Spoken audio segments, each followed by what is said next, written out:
મિર્ચી morning.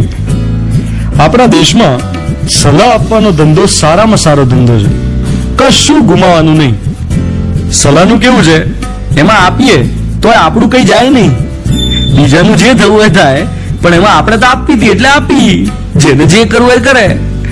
એક પ્રેમની બાબતમાં અને બીજું દવાની બાબતમાં એટલી બધી સલાહો મળતી હોય છે. ઘેર ઘેર લવ ગુરુ અને તાવ ગુરુ પડ્યા છે. આપણે તો કોઈ માંદું પડે ને એટલે તરત ઘરગથ્થુ ઉપચારોની સલાહનો ડોઝ તૈયાર જ હોય. મને અમારે એક રિલેટિવ યાદ આવે. એમણે એકવાર કેવું કરેલું, મને તાવ આવેલો, હું નાનો હતો, તો મમ્મીને કહે બરફના ઠંડા પાણીથી નવડાવી દે ને, આખા શરીર પર પગથી માથે સુધી બરફનું ઠંડુ પાણી રેડી દે.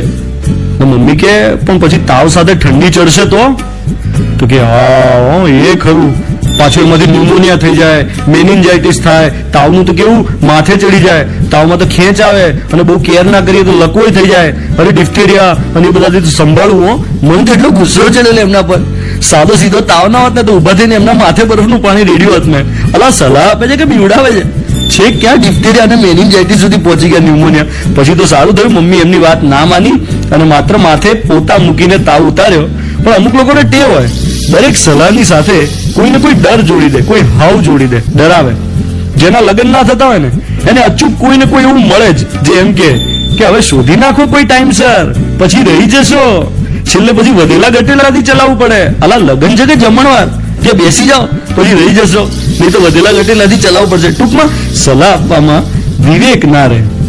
જો આજ પછી સલાહ આપવાનો બહુ જ શોખ હોય ને અને આપવી જ હોય તો મારી સલાહ માનો, કોઈને ડરાવતા નહીં.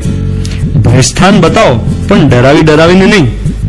આજકાલ ડરાવવા વાળા એટલા પડ્યા છે.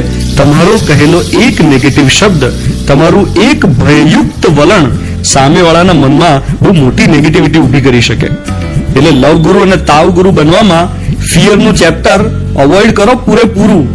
આ મારી સલાહ, ફ્રી અને વણમાગી. બેઝિકલી આજકાલ જયારે બધાના જીવનમાં કોઈને કોઈ ડર છવાયેલો છે, એ વખતે ડર વધારો નહીં, એટલું તો ધ્યાન રાખજો. You are listening to Mirchi. હું છું ધ્વનિત તમારી સાથે. Good morning my dear.